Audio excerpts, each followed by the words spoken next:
Hello guys! Welcome back to my channel, Simply CM. At right now, nakarating na din tayo sa bahay guys. Kita nyo naman, may pa-sushi tayo. Sushi! Yumsy! Sa ano ko to guys, binili, Too Good To Go. Pag binili mo talaga siya na hindi sa app, yung real price niya nasa mga 200 ata. Pero, pag sa Too Good To Go mo siya binili, ang presyo nito nasa 40 crowns lang. Kasi nga, it's like, alam niyo yung parang product ng restaurant na hindi nabenta ng araw na yun. So, sa pagkagabi na, pwede nilang ibenta through the app. So, okay din siya. Pero hindi siya yung parang madumi guys ha. Okay lang. Hindi lang talaga siya nabenta on that day. So, anyway, doon ako bumibili pag sushi. Ano ba to? Nasa corner ako nito guys kasi basta ang dami ang busy ni Martin. Anyway, so ito, hindi ako nag-lunch at nag-breakfast today. Ano lang, parang isang maliit na bread lang, parang snack lang. So I'm so happy. I actually had this yesterday. I just didn't had the time to eat it. So now excited tayo. Favorite ko yung sushi guys, and then dati sa Pinas pa hindi ko siya paborito. Parang nawiwirduhan ako sa lasa niya ganyan, pero pag nasanay ka na parang hinahanap-hanap mo na. Pero yun nga, si Martin ayaw talaga niya ng mga sushi, ayaw niya ng mga isda-isda na mga ganyan. So hindi kami nakakapagpunta talaga sa like sushi restaurant. So nagti-take away lang talaga ako kasi naman parang it's so sad. Sana naman magpa-open ito. Na-open na. So, yun. Tapos, ito yung aking iinumin today. Nakafocus naman. Ito yung iinumin ko guys. Beer ito ng Italy. Masarap siya guys. Promise. Tapos, it's very cold kasi nilagay ko siya sa freezer. Pagdating namin. Actually, isang box ang alis ka nga muna dyan.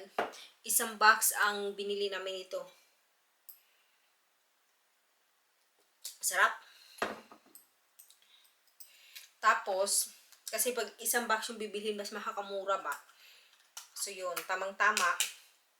Ipapartner ko siya sa aking sushi. Pag bumili ka pala sa Too Good To Go, kita ba? Kita? Ito. Pag bibili ka sa Too Good To Go, hindi ito kasali guys, yung mga wasabi, ganyan. So magbabayad ka pa ng extra. Parang 10 crowns ata ito. 10 crowns. Tapos may soya naman ako dito sa bahay, so hindi na kami bumili. Ganyan. Tapos yung chopstick din, may presyo din. Nasa 15 ata or 10. So, sabi ko kay Martin, wag nang bumili noon kasi meron naman ako. Bumili kasi ako ng lunch box. Tapos, may mga kasali na mga ganito. Pero medyo mahirap siya gamitin guys kasi nag-i-slide yung ano niya, yung food ba. Pero ox lang yan. And then, yung ginger, nasa 10 crowns din. Ganyan. Kuha tayo konti kasi para ma-save ko yung later ba. Ma-save ko ba ito later mamaya. Later mamaya! Ay, doble-doble! Anyways, yon. Ay! May patubig pa pala siya. Anyway, okay lang yan.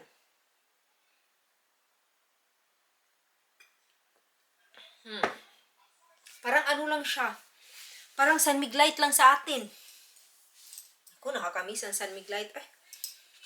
Okay, kain na tayo. Yung pinaka-favorite ko talaga is yung mga salmon guys. Ito. Para sana hindi siya matagak. See? Kasi ano nga, nag-i-slide ba? Feel ko mag-chopstick. Kasi para feel ko yung sushi. Sarap. Magab. Medyo maulan pala dito ah.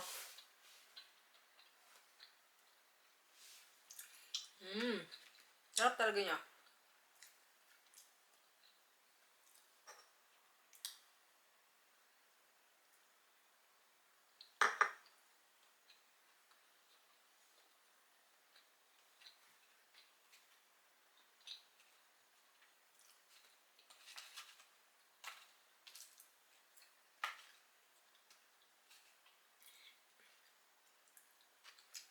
Sarap. My God, lagi yun. Sarap, sarap, sarap.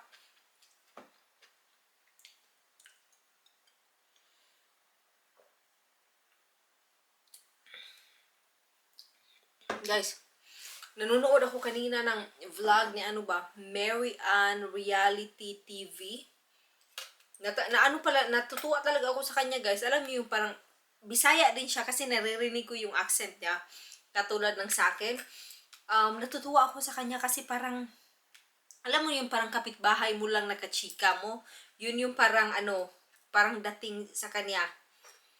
So, actually, nanonood na ako sa kanya mga years ago pa, pero ngayon, parang nagpop up siya bigla sa YouTube ko. So, pinanood ko. Ang ano na pala niya guys, parang, kasi nung dati, na first ko siya napanood, nasa mga less than 10k pa yung followers niya ngayon, 100,000 plus na. And then, yeah, tapos ano, parang kachika mo lang. Tapos parang, may mga nangbabash ata sa kanya. Yun yung parang video na napanood ko na parang binabash siya ng mga ibang mga Pinay.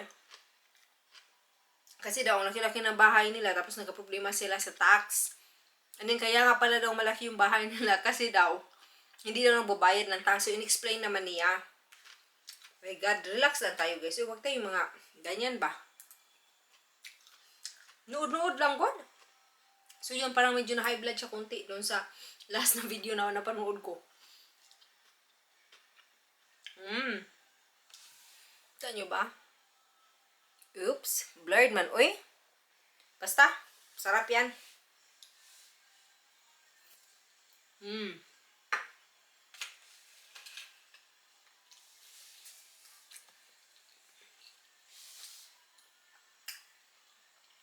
Pada ganyan ako naka-short ako guys ha.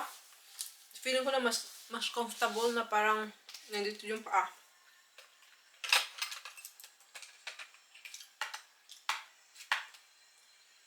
Sarap Ito na talaga yung pinakamasarap. Pag na-wrap na ba ng ganyan. Kita nyo? Ooh, yumshy. Natutuwa talaga ko sa Too Good To Go guys. If I think, parang nasa EU siya. So, try nyo i-download yung app na Too Good To Go.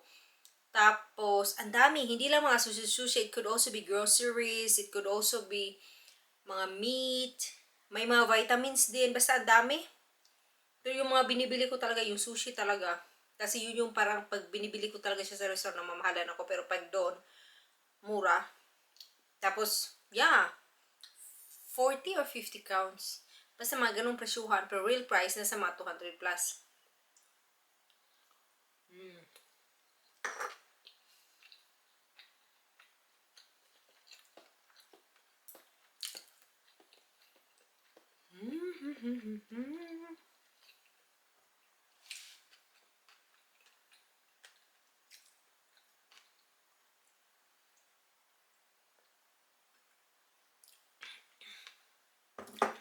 Dito lang tayo sa corner guys kasi nga si Martin may pa-pizza catering siya. So, nagpre-prepare siya ng mga ano ba, mga gagamitin niya.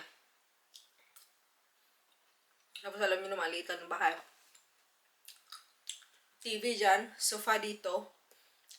Konting, mga 3 steps, ano na, yung table na for dining. Tapos 3 steps na naman, kitchen. Sabi ko, okay, I'm gonna sit here. I'm not gonna disturb. Kasi dami niyang gamit. It's fine. Basta yung pagkakaupo ko guys, huwag nyo na lang alalahanin na nakacycling tayo dyan.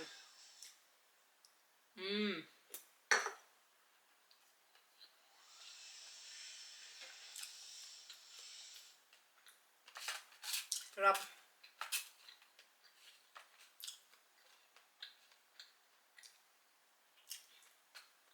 Ito muna.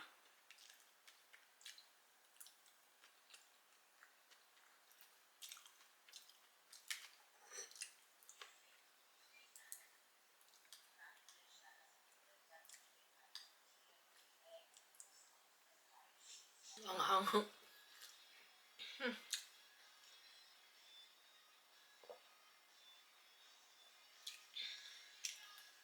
Ang tagal ko na actually hindi nag-inom ng beer. Parang, since dumating kami dito sa Denmark, that was March, April, May, June, July, August. 5 months na. Ngayon lang ako nakatikim ulit ng beer.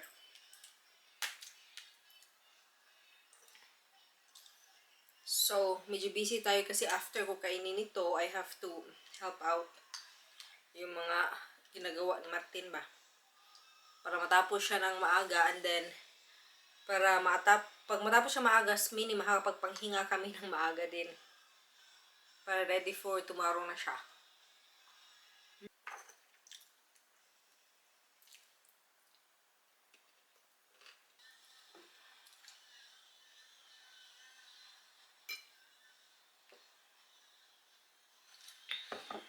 Medyo pagod ako today, guys pa. Pagod na pagod. Pero kaya yan.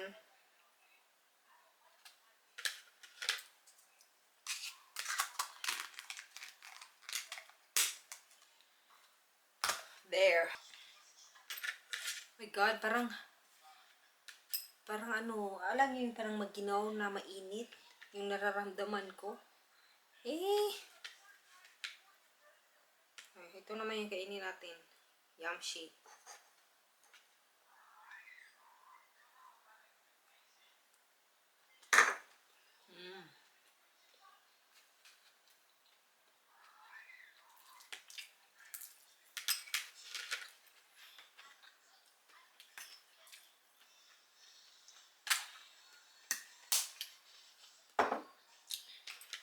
Sarap ah.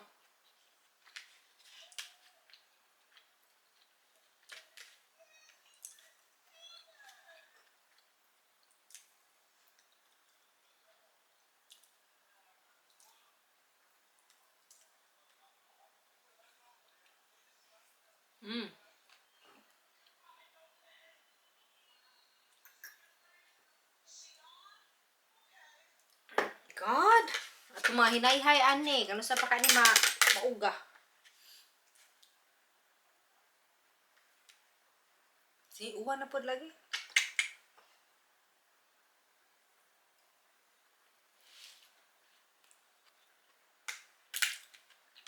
Yung pinaka hindi ko gusto sa sushi talaga ito, guys. Oh, pakita ko sa inyo. Yan, hindi ko talaga siya gusto. Ayan, may 4 pa naman dito. As in. Pero ito yung mga ganito, gusto ko to. Pero yung parang grinay na, ewan ko ba?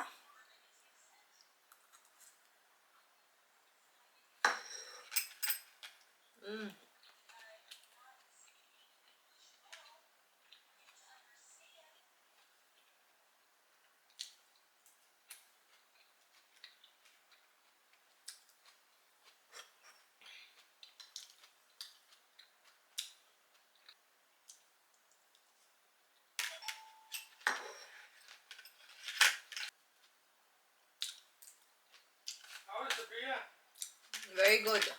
Martin's asking how's the beer though. Very good.